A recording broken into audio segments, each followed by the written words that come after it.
Alors, bonjour Bougamouin, bonjour Tati, bonjour chers amis téléspectateurs. Nous avons passé un moment béni. Moi, content d'être avec vous aujourd'hui là pour partager avec vous la parole de Dieu, la parole de vie.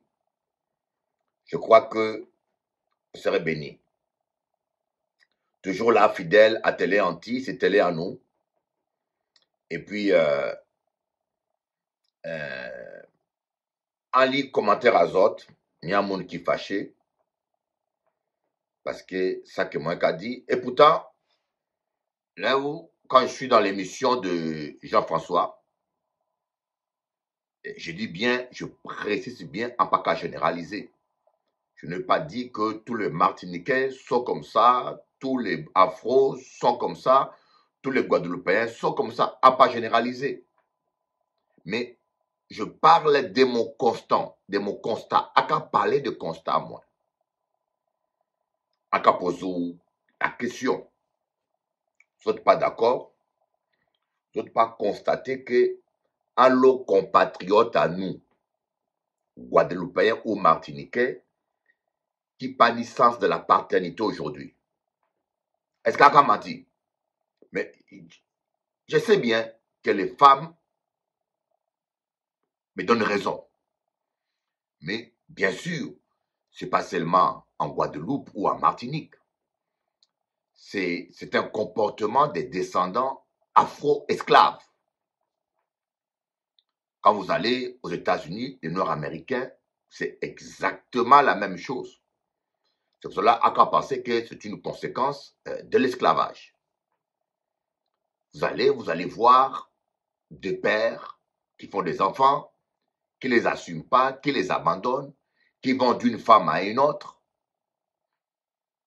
Vous savez, lorsque on dit l'union fait la force, lorsque le père et la mère sont ensemble pour éduquer un enfant et pour soutenir les études d'un enfant, l'enfant a plus de chances de percer. Lorsque famille là divisée, parce que père là, esclave à sexe, il a changé madame tout le temps, l'enfant peut être intelligent, mais il ne fera que de petits métiers. Bien qu'il n'y ait pas de petits métiers, mais si quelqu'un a l'intelligence de devenir ingénieur ou médecin, mais par manque de moyens de sa mère, parce qu'il est d'une famille monoparentale, et que le père, il est irresponsable, il a fait VI, de boîte de nuit en boîte de nuit et d'une femme à une autre, le garçon est obligé de faire balayeur de rue ou servant au restaurant. C'est regrettable. C'est ça qu'un cas dit, mais en passant qui m'a l'en dit. Je n'ai pas dit que tous les Afros, tous les Africains, tous les Antillais sont comme ça. Mais il faut nous reconnaître qu'une grande partie ne sont pas sérieux. Le nombre de femmes antillaises ou noires américaines, des femmes afro, que je retrouve malheureuses, qui passent toute leur vie à élever leurs enfants tout seuls, à payer tout, pendant que des familles chinoises sont unies, payent l'étude des enfants.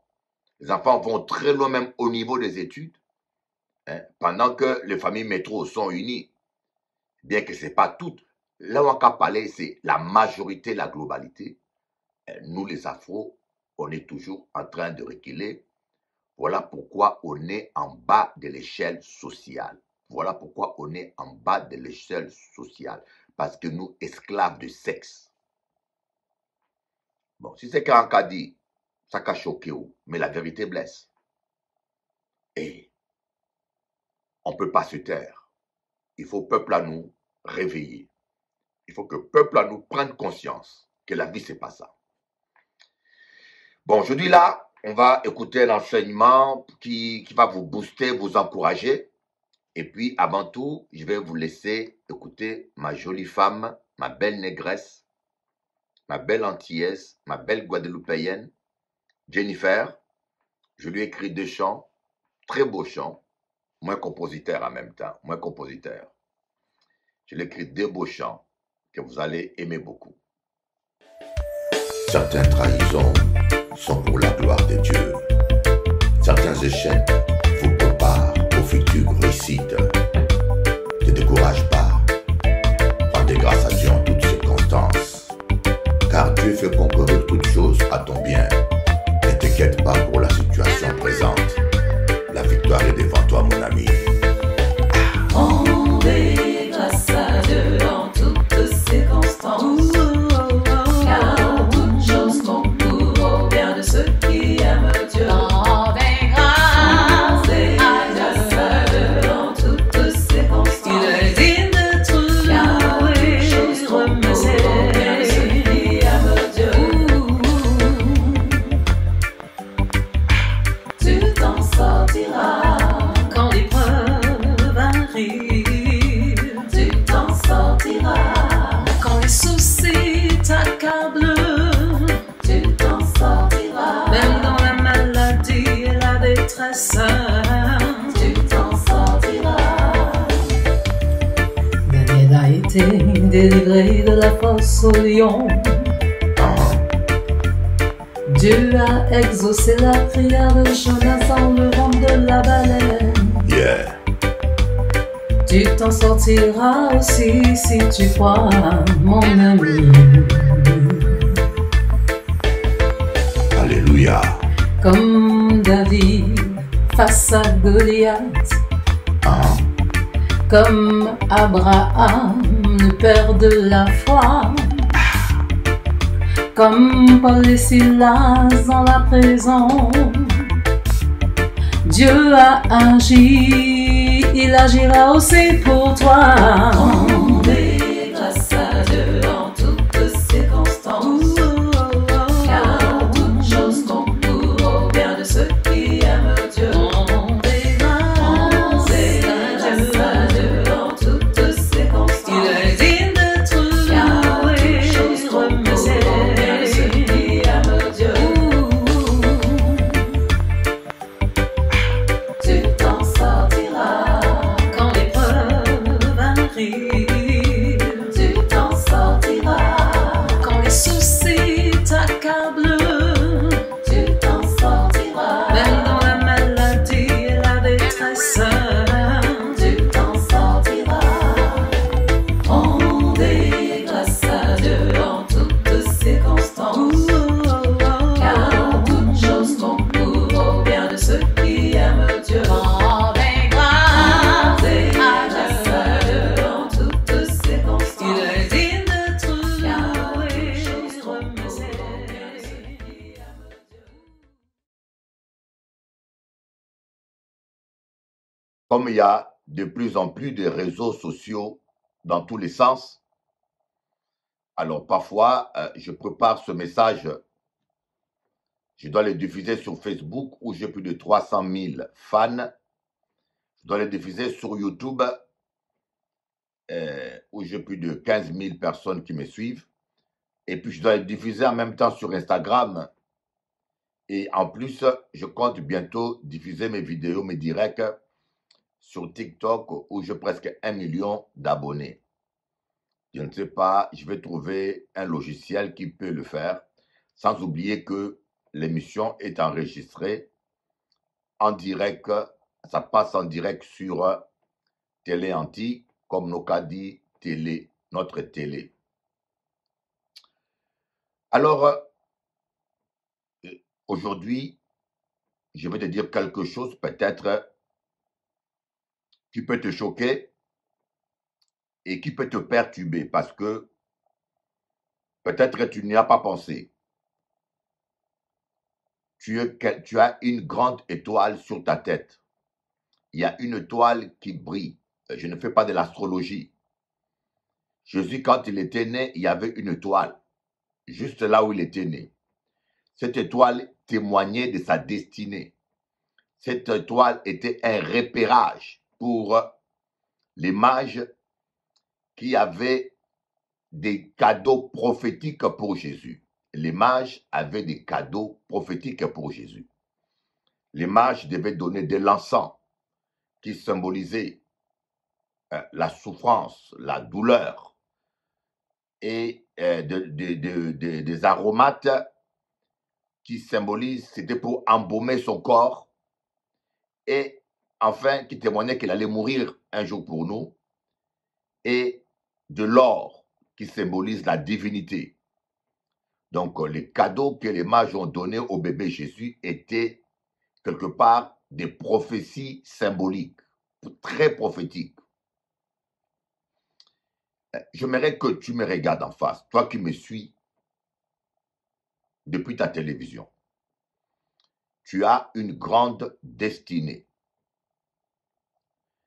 Peut-être que tu te dis, mais moi, avec mon handicap, j'ai une grande destinée. Avec ma main, je peux vous dire que ne mets pas ton handicap en avant. Mets Dieu en avant.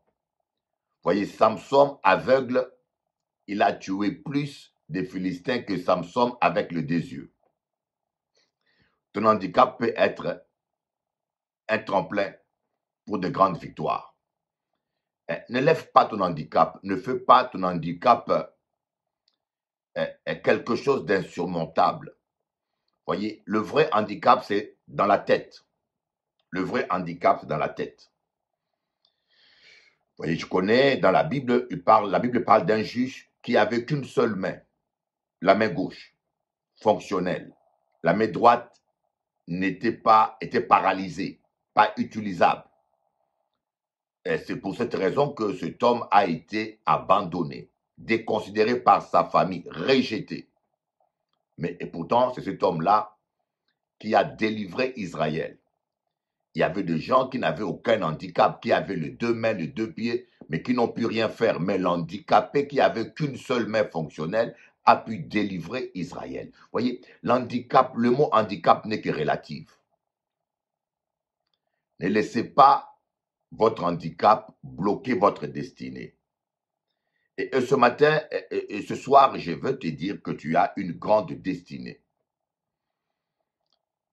Dieu veut rendre ton nom grand. Comme dit David, avec Dieu, nous ferons des exploits. Avec Dieu, vous devez faire des exploits. Et Dieu veut rendre ton nom grand. Mais chaque fois que je suis en prière ou que je suis à la télévision, je sens ce mot prophétique, étoile, étoile. L'ennemi veut que d'abord, il veut éteindre ton étoile.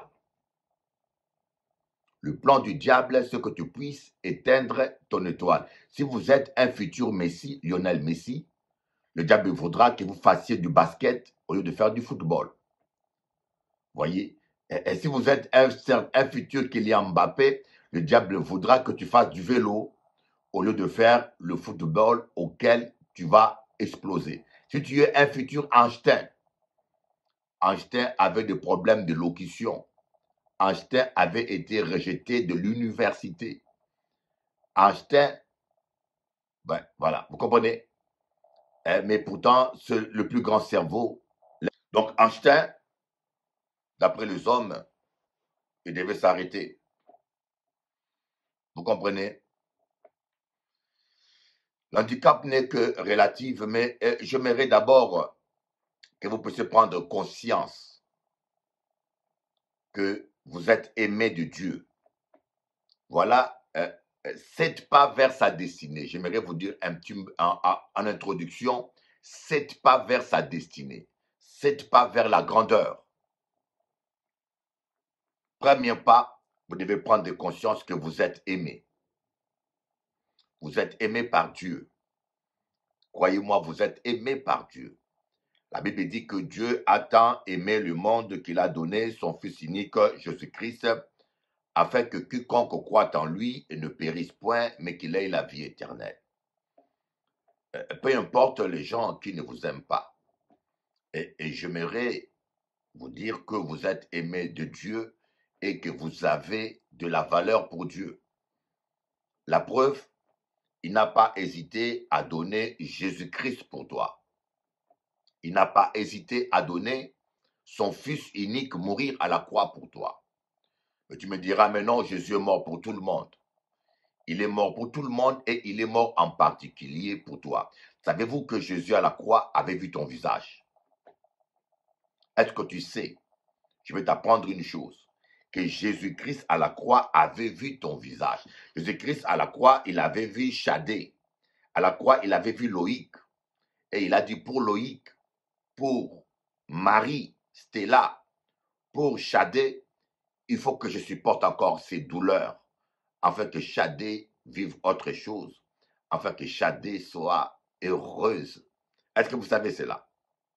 La Bible dit que nous avons été créés en Christ et Jésus avant la fondation du monde. Donc la première chose, sachez que vous êtes aimés. Alors, peu importe le nombre de gens qui ne vous aiment pas, peu importe le nombre de gens qui ne vous considèrent pas, c'est dérisoire. L'essentiel, c'est que Dieu t'aime. Peu importe le nombre de gens qui sont contre toi, la majorité, Dieu en personne est avec toi, tu vas t'en sortir et toute arme forgée contre toi sera brisée. Amen. Et la deuxième chose que j'aimerais, deuxième pas vers ta destinée, la repentance. Vous devez vous repentir de tous vos péchés et accepter Jésus-Christ comme votre Seigneur et Sauveur. Parce que vous voyez, un oiseau par exemple, je vous pose la question, un oiseau, qui apprend à l'oiseau à faire un nid? Je vous pose la question, qui apprend à l'oiseau à faire un nid? Voilà pourquoi je vous dis qu'il y a un créateur. Il y a un Dieu qui a créé toutes choses. Mais qui apprend à l'oiseau à faire un nid? On dit la grandeur de Dieu, sa bonté se voit au travers de sa création quand on les considère dans toutes ses œuvres. Un oiseau ne va pas à l'école, il ne fait pas de stages. Et quand je vois le nombre de gens qui font des stages en France, vous voyez, on appelle ça le chômage déguisé. Des gens qui sont tellement au chômage qu'on occupe à passer d'une formation à une autre. Mais l'oiseau n'a pas de stage rémunéré, mais tout seul, il y a comme un disque dur, comme un programme dans son instinct que son créateur a mis en lui. L'oiseau tout seul apprend à faire le nid. Et je peux vous dire que mathématiquement, l'équilibre géométrique d'un nid qui résiste souvent au vent, mathématiquement, c'est des calculs mathématiques inimaginables. Mais l'oiseau arrive à construire un nid sans connaître la géométrie, sans connaître les mathématiques, mais l'oiseau arrive à faire un nid que même les mathématiciens auront du mal à trouver l'équation. Parce qu'il y a un créateur, voyez. Alors, il vous faut accepter Jésus pour que Jésus mette le disque dur de ta destinée en toi. Tu as une destinée. Tu as une destinée et Dieu a un plan pour ta vie. Je voudrais que tu comprennes ça. Tu n'es pas n'importe qui. D'abord, tu es aimé par Dieu. Même si ton mari ne t'aime pas, même si la famille ne t'aime pas, le plus important, tu es aimé par Dieu. David avait compris ça. C'est la raison pour laquelle même quand sa famille l'avait sous-estimé et rejeté, il était toujours heureux parce que l'amour de Dieu est assez suffisant pour combler tous les vides de son cœur. Les gens qui développent l'esprit de rejet, c'est les gens qui n'ont pas compris, qui n'ont pas eu la révélation de la grandeur, de la largeur, de la hauteur et de la profondeur de l'amour de Dieu. Quand vous avez la révélation de la grandeur, de la hauteur et de la profondeur de l'amour de Dieu, Dieu va vous remplir de toute la plénitude du Saint-Esprit. C'est pour cela, l'apôtre Paul dit dans Éphésiens que Dieu vous révèle la hauteur, la grandeur, la largeur, la profondeur de l'amour de Dieu manifesté en Christ, en sorte que vous soyez remplis de toute la plénitude. Dieu veut vous remplir de toute la plénitude. Voyez. Donc, quand vous sentez cela, et deuxièmement, vous devez accepter Jésus. Ça veut dire, c'est repentir de vos péchés et décider de laisser le Saint-Esprit qui a le chemin de ta destinée cheminer avec toi, être ton berger.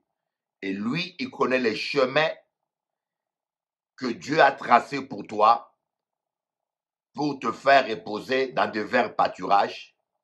Il connaît les chemins que Dieu a tracés pour toi, pour t'amener vers des eaux paisibles et non des eaux troubles.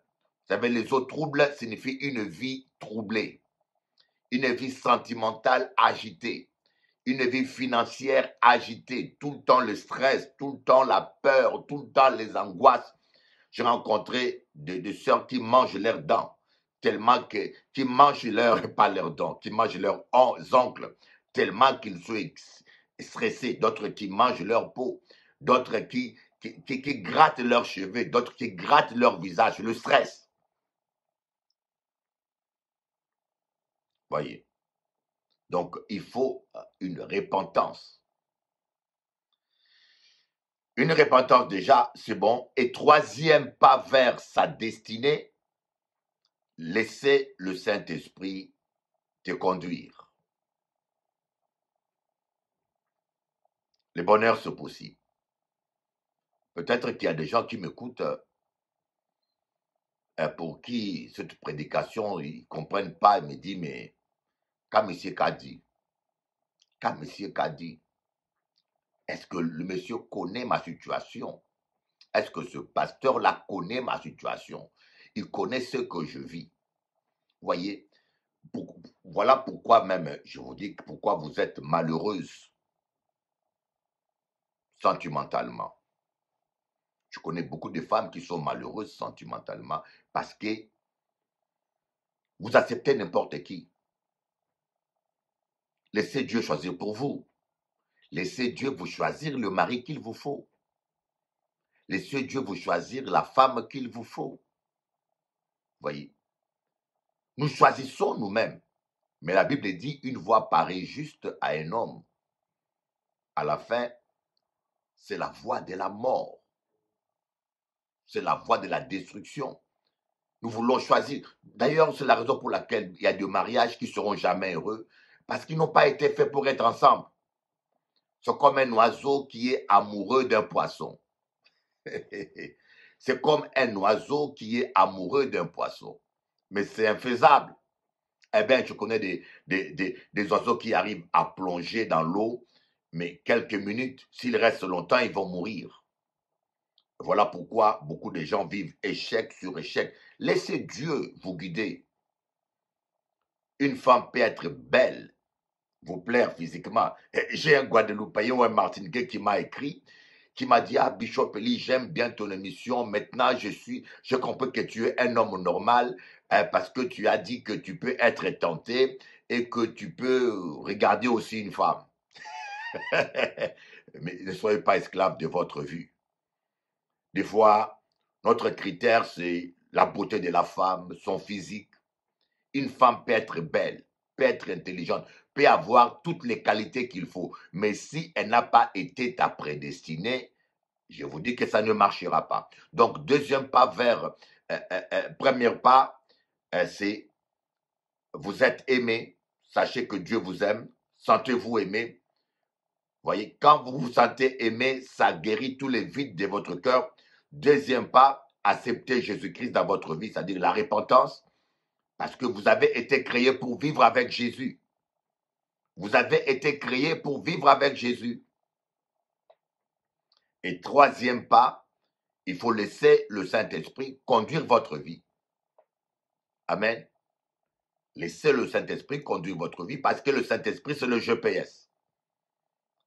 Saint-Esprit, le GPS, ma définition de GPS signifie guidé par le Saint-Esprit.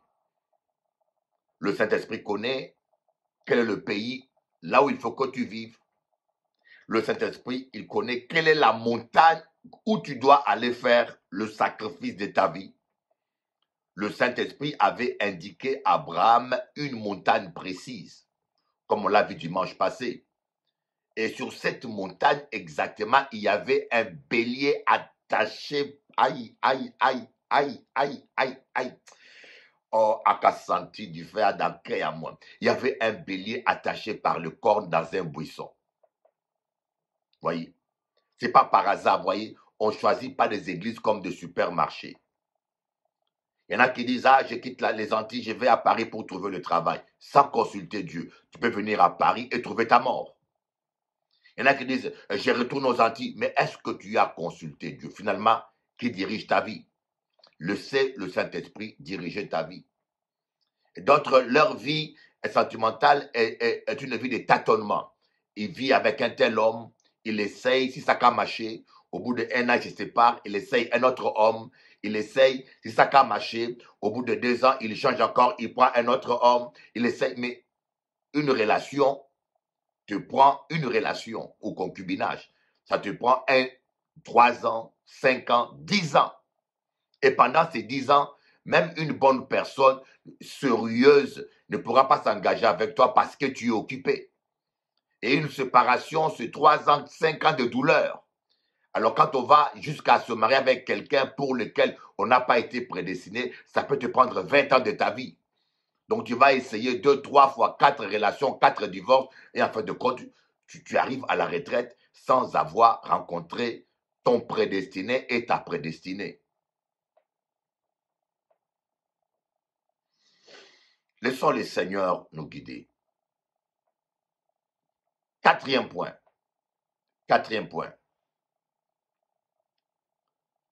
Pour faire le 4e pas qu'on fait vers son étoile, vers sa destinée, c'est connaître, avoir la révélation de votre direction. Par exemple, si Dieu vous a appelé à être un footballeur, n'essayez pas de faire les mathématiques. Si Dieu vous a appelé à être pasteur, n'essayez pas de faire la politique. Si Dieu vous a appelé, comme Einstein, à être savant, ne faites pas la peinture. Et comme j'ai toujours dit, il n'y a pas de vaurien. Vous voyez, je ne connais pas un seul homme que Dieu a créé vaurien. Mais il y a seulement des hommes qui se sont trompés de carrière. Voyez l'histoire de Michael Jordan. C'était un grand basketteur, le meilleur de tous les temps. Mais à un moment donné, il s'est poussé des ailes, il a voulu faire le football américain. Il a arrêté le basket, il a voulu faire le football américain, mais combien il était nul. Il n'a pu rien faire. Et en fin de compte, il est retourné vers sa carrière de basketteur. Mais vous me direz, mais 4e point, mais comment connaître sa direction?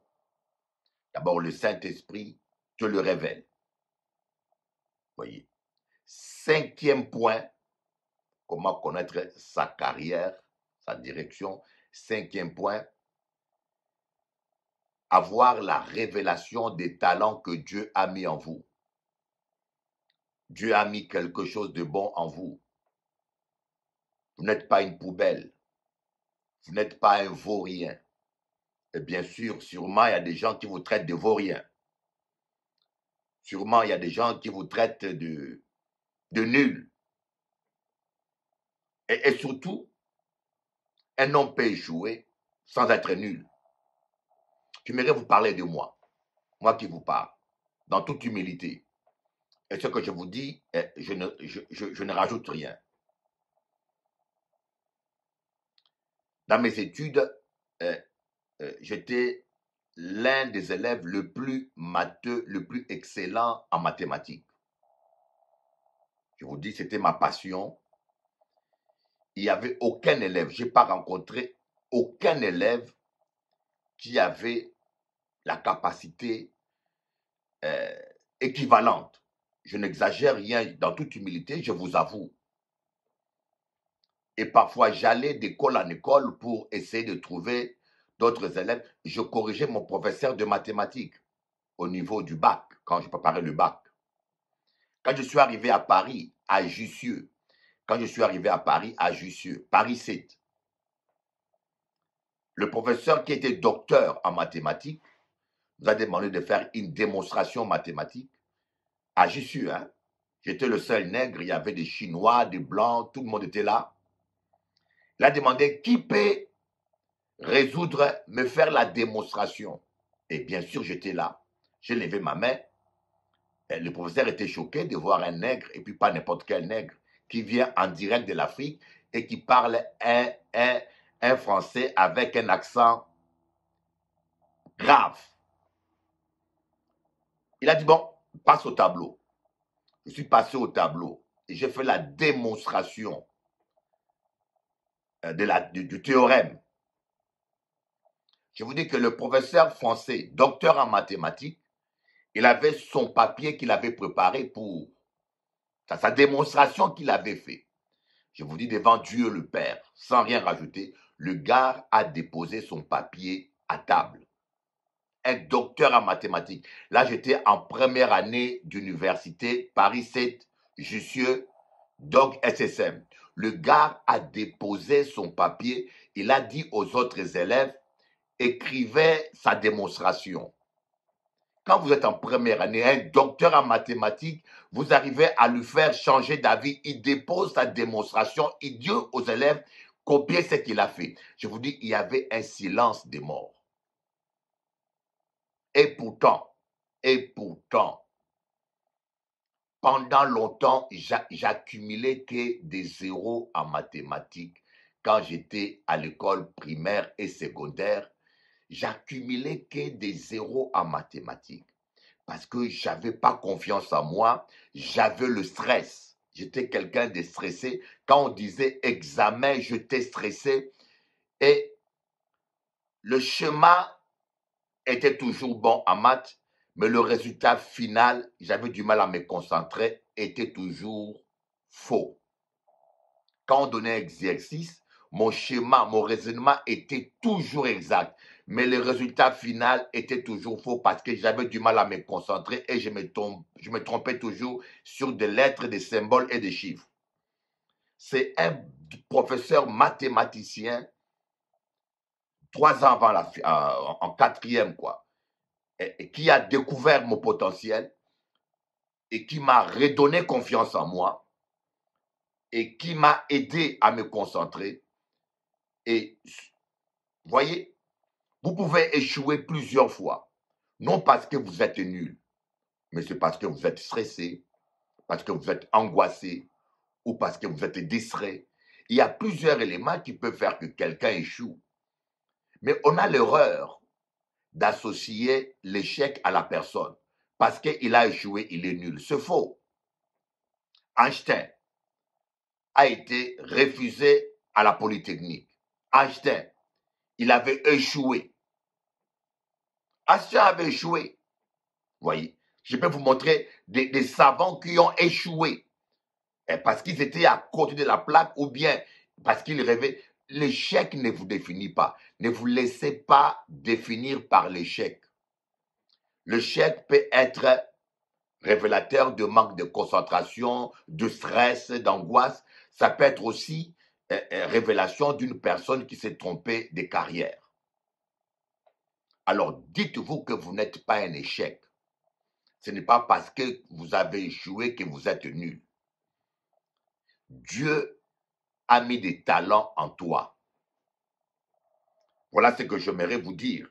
Dieu a mis des talents en toi. Mon ami, j'aimerais que tu puisses me croire. J'aimerais vraiment, si vous êtes étudiant, vous êtes un élève, vous avez des projets, Dieu a mis des talents en toi. Dieu a mis. Et vous savez, j'ai une vidéo sur Instagram que j'ai vue. Le plus grand violoniste du monde. Écoutez bien, le plus grand violoniste du monde. On l'a mis dans le métro à New York pour qu'il joue l'une de ses partitions les plus compliquées. Quand il fait ses concerts, les gens payent 500 €. L'entrée dans ses concerts, les gens payent 500 €. Mais on l'a mis dans le métro, New York, il s'est mis à jouer gratuitement. Les gens ne l'ont pas reconnu, personne ne s'est arrêté pour l'écouter et il n'a ramassé que quelques centimes en offrande, en don. Conclusion des sociologues, il faut être au bon endroit. Parfois, l'endroit où tu évolues te valorise. Quand tu es au mauvais endroit, dans les mauvais milieux, ça peut étouffer ton talent. Tu n'es pas aussi nul. Il y a quelque chose de bon en toi. Dieu a mis des talents en toi. Si vous mettez Ronaldo dans l'équipe des baskets, je serai le basketteur le plus nul. Oui. Mais Ronaldo est au bon endroit, dans un terrain de football. N'allez pas évoluer n'importe où. Choisissez bien votre environnement. Donc, 4e point, si je ne me trompe pas, Dieu a mis quelque chose de bon en toi. Et laissez le Saint-Esprit vous révéler votre appel. Ne copiez pas les autres. Les règles qu'on fait, on veut copier les autres. On veut faire comme l'autre. C'est ça qui ne va pas avec nous. Chacun a son appel. Tu veux faire comme lui, mais tu n'es pas lui. Reste toi-même, ma chérie. Reste toi-même, mon fils. Ne te sous-estime pas et n'envie pas l'autre. Et chacun a son étoile. Chacun a sa destinée. Même dans le ministère pastoral, chaque pasteur a ses qualités. Voyez, chaque pasteur a ses dons. Ce qui marche pour l'autre ne marche pas obligatoirement pour toi. Voilà un peu ce qu'Anpaka apprécié chez nous les Afros. Les Afros, on aime trop se copier. Si vous allez en Guadeloupe, vous voyez un nègre qui vend du poulet frites et après vous allez voir tous les nègres se lancer dans le commerce des poulets frites. On aime trop se copier. Et en fin de compte, comme tout le monde, dans tous les bouts de coins de rue, il n'y a que des poulets frites, tous les nègres se mettent dans le même commerce et finalement, personne ne réussit. Tout le monde échoue. Il n'y a pas assez de clients pour tout le monde. Ne copiez pas les autres, restez vous-même. Vous avez de la valeur. 5e point, ne sous-estimez pas les petits moyens que Dieu vous a donnés. Ne sous-estimez pas. Voyez, c'est avec un bâton que Moïse a vaincu le Pharaon. Aïe! Dieu utilise, en tout cas, je vous dis, Dieu utilise souvent des petits moyens. C'est ça le problème que nous avons. Dieu utilise souvent des petits moyens. Ne sous-estimez pas les petits moyens que Dieu vous donne. Voyez, c'est avec un peu de farine, un peu d'huile qui lui était resté que la veuve de Sérapta a donné à manger à Élisée. Et puis, l'onction est descendue. Et il y a eu multiplication. C'est avec 5 pains et 2 poissons que Jésus a nourri une multitude. Le petit moyen, le 5 pains et le 2 poissons, c'est à partir de ce peu de moyens que Dieu a fait le miracle. Plus de 20 000 personnes, estimativement, ont été nourries. C'est avec une veuve, une vieille dame comme Naomi, que Ruth est devenue l'une des femmes la plus riches dans la Bible. Oui. Dieu a mis Naomi sur le chemin de Ruth. Oui. Naomi était une vieille dame. Elle n'avait plus d'enfants. Elle était à charge. Mais c'est Naomi que Dieu a utilisée pour rendre Ruth l'une des femmes la plus riche qui s'est mariée avec Boaz et qui est entrée dans la généalogie de Jésus. Ne sous-estimez pas les gens que Dieu met sur votre chemin. Ne sous-estimez pas les connexions que Dieu met sur ton chemin. Voilà pourquoi beaucoup de gens ne vivront pas leur destinée ni leur prospérité parce qu'il n'y a qu'à fréquenter le monde par intérêt. Tu fréquentes les gens par intérêt. Tu te maries parce que monsieur ingénieur, médecin, monsieur médecin, monsieur ni l'argent. Ne fréquentez pas, ne regardez pas les gens selon ce qu'ils ont. Non, regardez les gens avec les lunettes de l'esprit, avec la connexion spirituelle. Je ne sais pas si tout le monde comprend ce que je suis en train de dire. 5e point, ne sous-estimez pas les petits moyens, bien-aimés. Vous savez cuisiner, faites la cuisine. Vous savez faire des gâteaux. Comme je dis pour une dame, je priais pour elle, une dame à Moule, une jeune fille. Quand je suis arrivé devant elle, je ne connaissais pas sa vie, mais le Saint-Esprit m'a montré la prospérité dans l'entrepreneuriat. une grande prospérité. Je voyais comme leur main briller. Et je pris son mari et j'ai pris sa femme. J'ai dit, écoutez, restez ensemble. Et je les ai bénis. Après, quand j'ai appelé le beau-père a dit, ma belle-fille, elle est en train de se lancer dans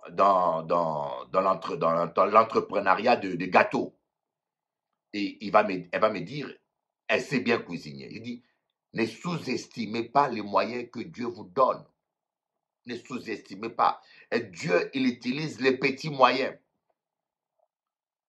C'est pour cela, nous, on échoue parce qu'on aime tout de suite commencer gros. Vous voyez, les Chinois, ils viennent chez vous, ils déposent une table au bord de la rue et ils vendent des sushis ou des michou.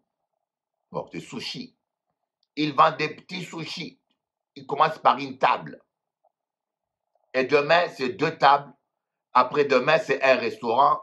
Après-demain, c'est 3 restaurants. Il devient riche. Vous voyez, le problème, c'est ça.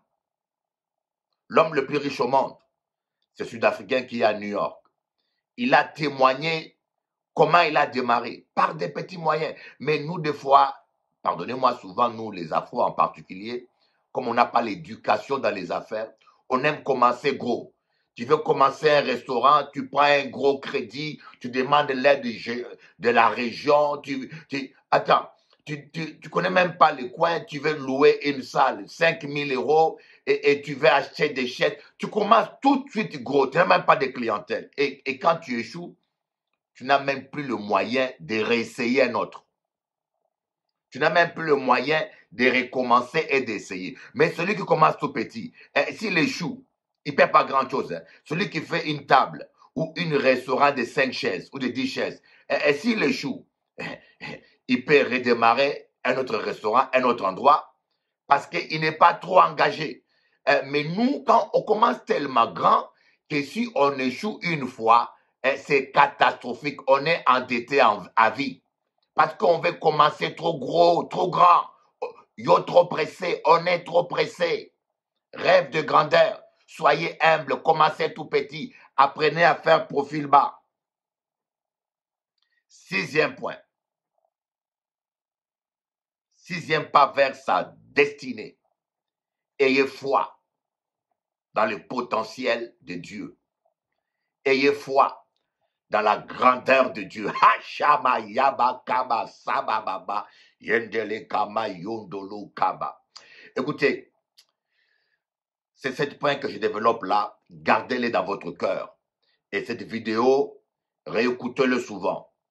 Elle va révolutionner votre vie. Je sais de quoi je vous dis. Ayez foi en Dieu. Croyez en sa puissance. Il ne suffit pas d'avoir les 5 premiers points, mais la foi. C'est par la foi que Dieu agit. Jésus-Christ dit que tout est possible à celui qui croit. Ayez foi. Que même là où il n'y a pas de chemin, Dieu peut vous frayer un chemin. Voyez. Même quand il y a la mer rouge devant vous, croyez que Dieu peut ouvrir la mer rouge. Oh oui, c'est impossible aux hommes, c'est possible à Dieu. Ah oui, c'est dur pour les hommes, mais ce n'est pas dur pour Dieu. J'aimerais que vous ayez foi en Dieu. Quand les gens disent c'est fini, mais non, ce n'est pas fini. Moi, je rêve encore. J'ai 56 ans, je rêve encore. Je rêve comme un enfant de 15 ans. Ma fille, tu peux encore rêver. Il faut encore rêver, ce n'est pas fini. Tu peux encore rêver. Il faut toujours rêver. Voyez, la vieillesse commence quand on n'a plus de rêve. Il y a des gens à 50 ans, ils n'ont plus de rêve. Il y a des gens à 60 ans, ils n'ont plus de rêve. Regardez KFC, le monsieur qui a créé le KFC.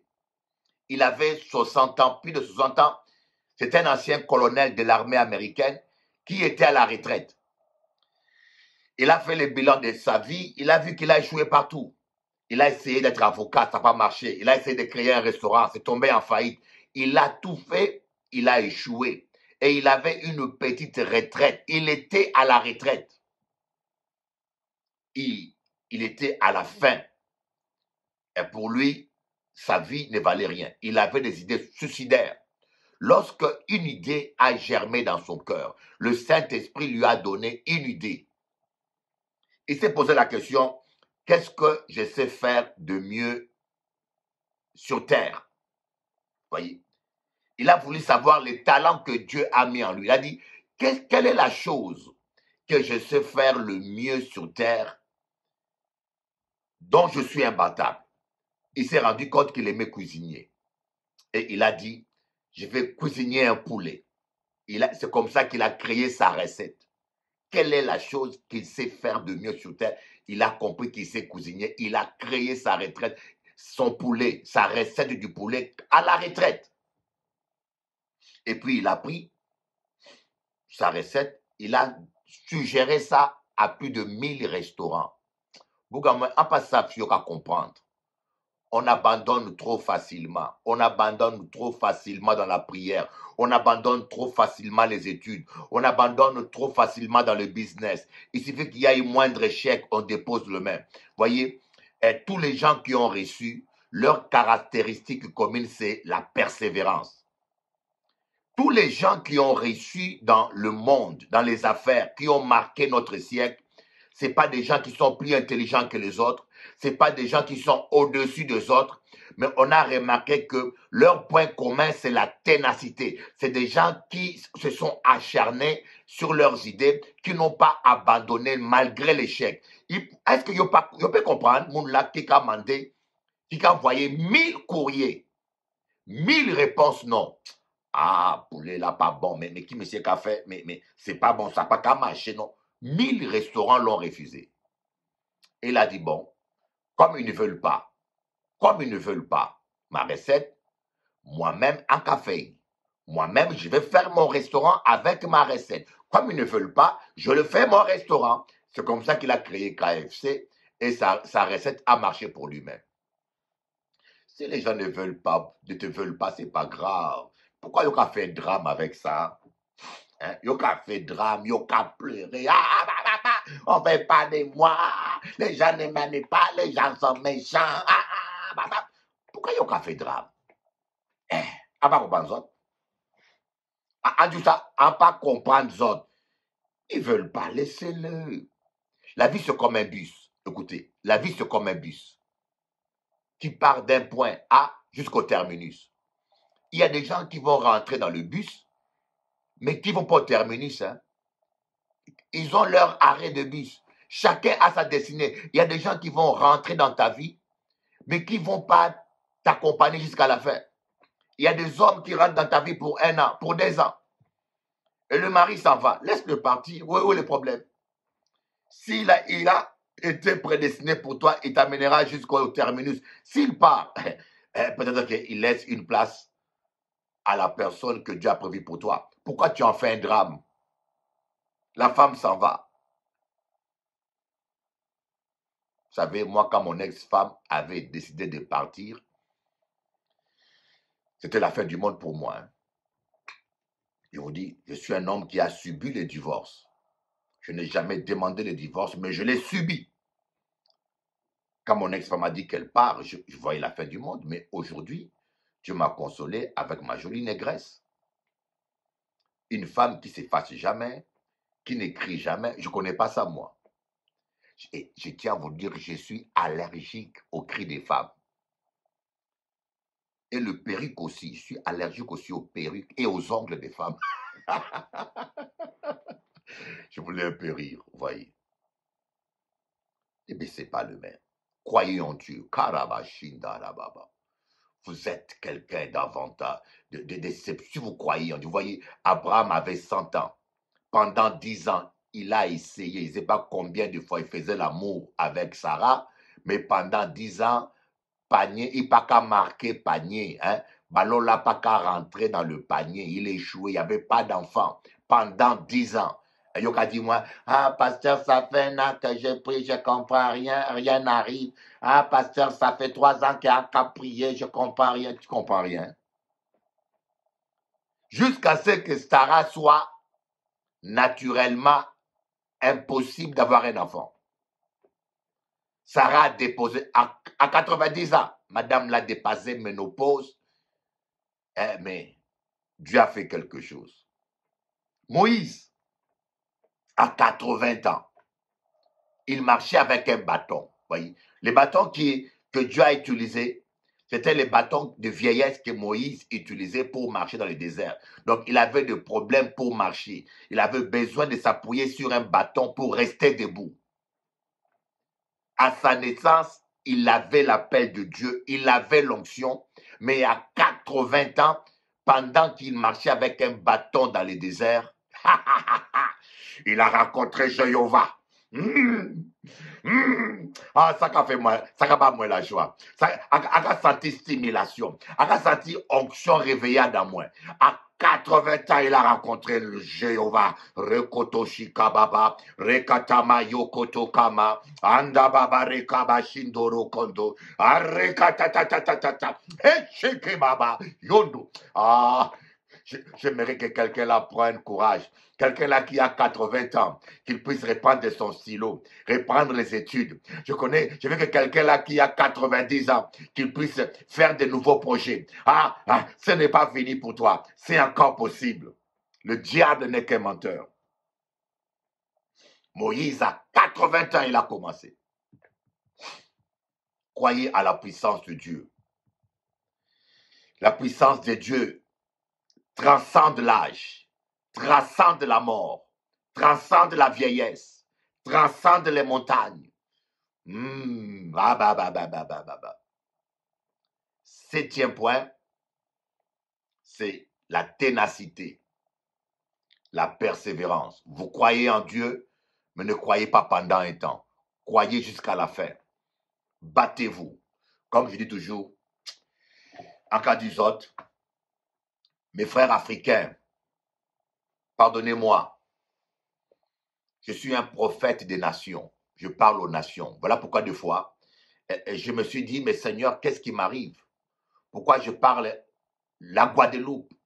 Dans mon langage, quand je parle, je dis la Guadeloupe. Je dis les Martiniquais. Je dis les Africains. Je dis, Seigneur, pourquoi? Je me suis dit, il faut que je change ce langage-là. Et le Seigneur m'a dit, tu es prophète pour les nations. Voilà pourquoi tu parles aux nations. Seul quelqu'un qui a le discernement va comprendre ton langage. Mais les gens charnels vont te détester. Voilà pourquoi je dis, mes frères africains, pardonnez-moi de vous dire la vérité. Un vrai prophète vous dit la vérité. J'ai mal pour vous. J'ai mal. Ça me fait mal, ça me chagrine. Comment vous pouvez gaspiller votre énergie et votre vaillance? Vous êtes vaillant pour fuir votre pays. Vous êtes vaillant jusqu'à traverser les déserts, à traverser le pays. Vous êtes vaillant jusqu'à risquer votre vie, à affronter la mer.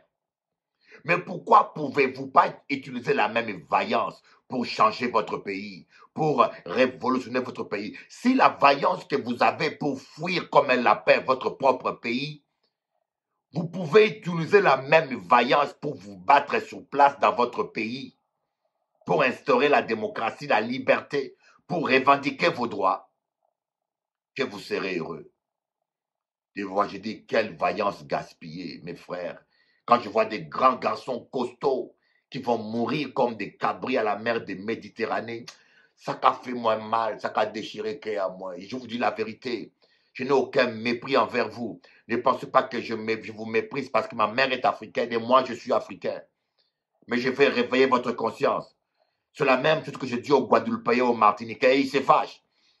Tu attendras la vérité et la vérité t'affranchira. Un véritable homme de Dieu, un véritable homme politique vous dira la vérité. Je ne vais pas vous mentir. J'ai vu une vidéo hier des Congolaises qui prennent l'avion jusqu'au Brésil.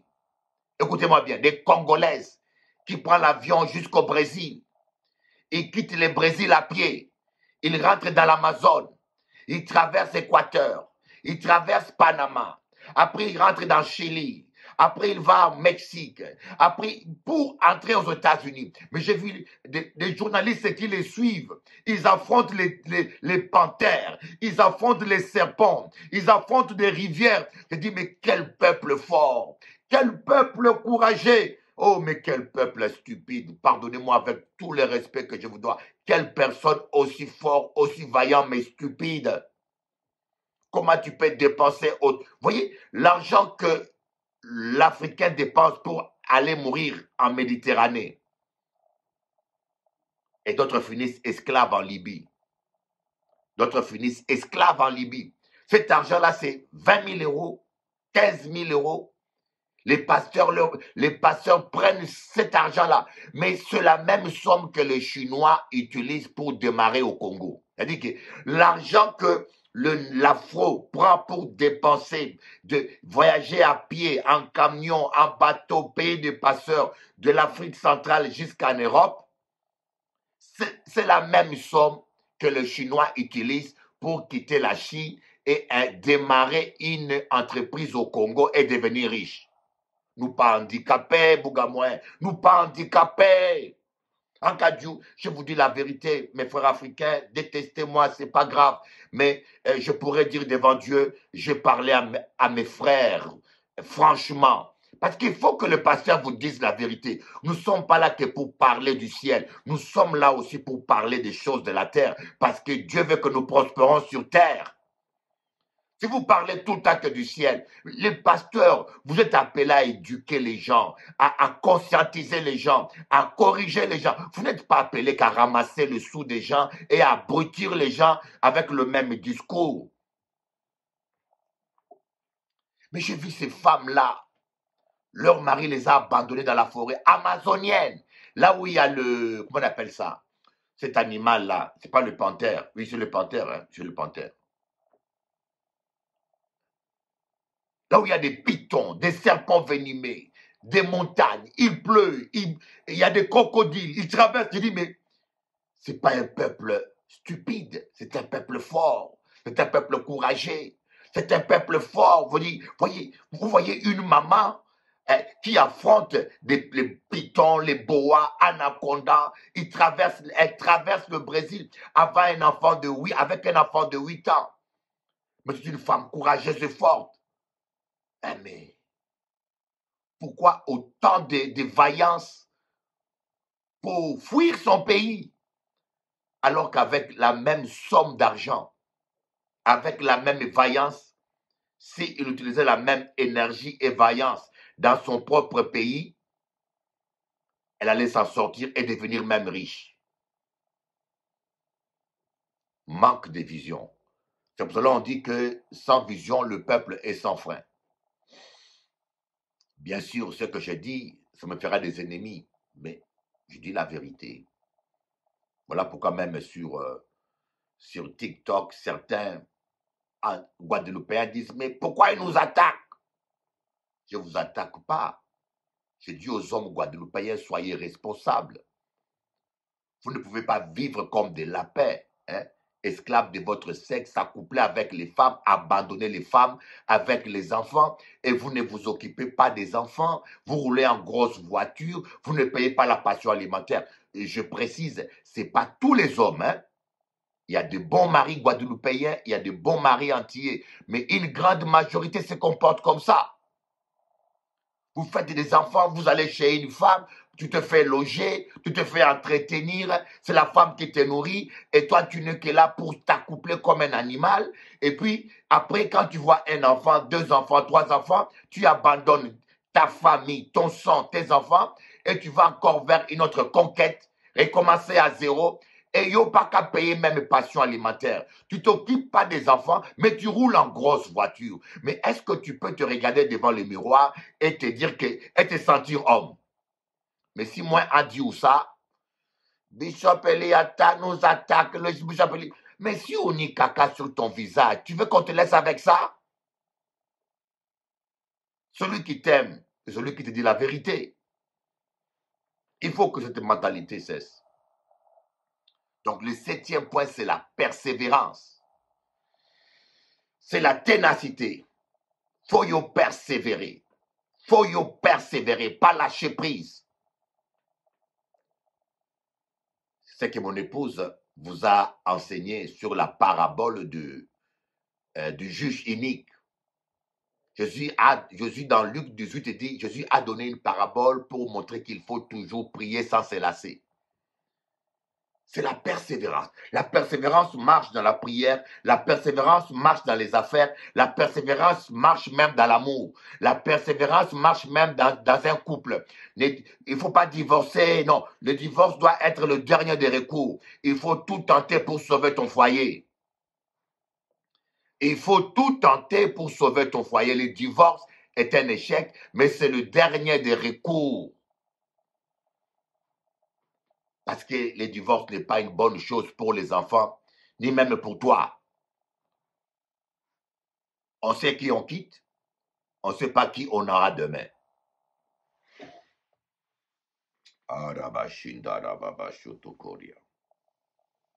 Je crois en toi.